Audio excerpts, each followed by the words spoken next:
আছো নলবাৰীত অৱস্থিত বিদ্যাঞ্চল দাস স্কুলত কবি বিশিষ্ট শিক্ষাবিদ সমাজসেৱী জিতেন্দ্ৰ কুমাৰ জৈনৰ নেতৃত্বত এটা সুন্দৰ প্ৰাকৃতিক পৰিৱেশত এই অনুষ্ঠান স্থাপিত হৈছে। সোমায়ে এক দৃষ্টিনন্দন পৰিৱেশ, যিফালেই চোৱা যায় সেইফালেই মন যেন ৰৈ যায়, মন চুই যায়। এক সুন্দৰ প্ৰাকৃতিক পৰিৱেশৰ মাজত এজাক শিশুৰ কলৰৱত মাজত থাকি আজি সঁচাকৈ এক আনন্দ সুন্দৰ সুখ অনুভৱ কৰিছোঁ। মন এনে লাগিছে আজি যদি মই এই অনুষ্ঠানত উপস্থিত নাথাকিলোহেঁতেন, জীৱনৰ এটা মধুৰ ক্ষণ, আপুৰুগীয়া ক্ষণ এটা মই হেৰুৱালোহেঁতেন। আজিৰ বিশ্ব পৰিৱেশ দিৱস, সমগ্ৰ বিশ্বজুৰি এই দিৱস উদযাপিত হৈ আহিছে আৰু সঁচাকৈ এই দিৱস আজি অতি প্ৰাসংগিক হৈ পৰিছে। সমগ্ৰ বিশ্বজুৰি যি গোলকীয় উষ্ণতা বৃদ্ধি পাইছে, পৰিৱেশত যি সংকট আহিছে আৰু এই সংকটত যদি আমি মানুহে যদি বাধা দিব নোৱাৰোঁ, অদূৰ ভৱিষ্যতে সকলোৰে বাবে এখন সুন্দৰ পৃথিৱী আমি হয়তো হেৰুৱাব লাগিব।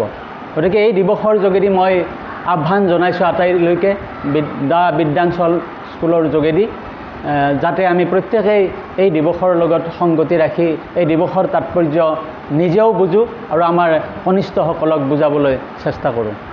এই অনুষ্ঠানৰ তৰফৰ পৰা এই দিৱস উদযাপন উপলক্ষে যিকেইটা কাৰ্যসূচী লোৱা হৈছে সঁচাকৈ অতি আকৰ্ষণীয় কাৰ্যসূচী।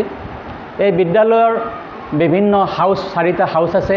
এই হাউচ চাৰিটাৰ উদ্যোগত চাৰিখনকৈ ৱাল মেগাজিন প্ৰাচীৰ পত্ৰিকা আজি উন্মোচিত হৈছে আৰু গোটেইকেইখন প্ৰাচীৰ পত্ৰিকাৰ যোগেদি পৰিৱেশ ৰক্ষাৰ ক্ষেত্ৰত এক অতি সুন্দৰ বাৰ্তা কঢ়িয়াই আনিছে। এই চেগতে মই এই শিক্ষানুষ্ঠানৰ অধ্যক্ষ শ্ৰদ্ধেয় জৈন ছাৰৰ লগতে শিক্ষাগুৰুসকল আৰু মৰমৰ ছাত্ৰ ছাত্ৰীসকললৈ মই মোৰ কৃতজ্ঞতা জ্ঞাপন কৰিছোঁ আৰু আশা ৰাখিম অদূৰ ভৱিষ্যতে এনে কাৰ্যসূচীৰ যোগেদি তেখেতসকলে সমাজলৈ এক সুন্দৰ বাৰ্তা কঢ়িয়াই আনিব আৰু এই বাৰ্তাই হয়তো সমাজখনক এটা সুন্দৰ পথেৰে আগুৱাই লৈ যাব। পৰিৱেশ দিৱস এক নান্দনিক পৰিৱেশত আমাৰ বিদ্যালয়ৰ ইণ্টাৰ হাউচ ৱাল মেগাজিন আজি উন্মোচন কৰা হৈছে আৰু আমি অত্যন্ত সুখী যে উন্মোচনী কাৰ্যসূচী সম্পাদন কৰিছে বিশিষ্ট কবি, লিখক, শিক্ষানুৰাগী বিপুল শৰ্মা ডাঙৰীয়া আৰু তেখেতে সুন্দৰকৈ আজিৰ এই উন্মোচনী অনুষ্ঠানত ভাষণ ব্যক্ত কৰিছে। আজি আমাৰ বিদ্যালয়ত শিক্ষক শিক্ষয়িত্ৰীসকলৰ প্ৰচেষ্টাত এখনি ৱাল মেগাজিনৰ উন্মোচন অনুষ্ঠান ৰখা হৈছে।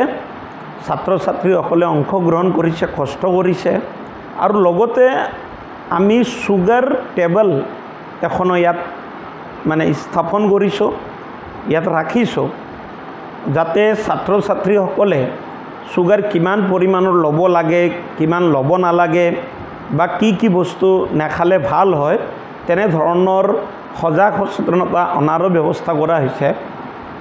আমি বিদ্যালয়ৰ পৰা আহ্বান জনাইছোঁ সদুটিলৈ যে আজি বিশ্ব পৰিৱেশ দিৱসৰ দিনা আমি সংকল্পবদ্ধ হ'ব লাগে যে আমাৰ চৌপাশৰ যি পৰিৱেশ, সেই পৰিৱেশ আমি সুন্দৰকৈ কেনেকৈ ৰাখিব পাৰোঁ, সযতনে ৰাখিব পাৰোঁ, তাৰ প্ৰতি আমি লক্ষ্য ৰাখিব লাগে।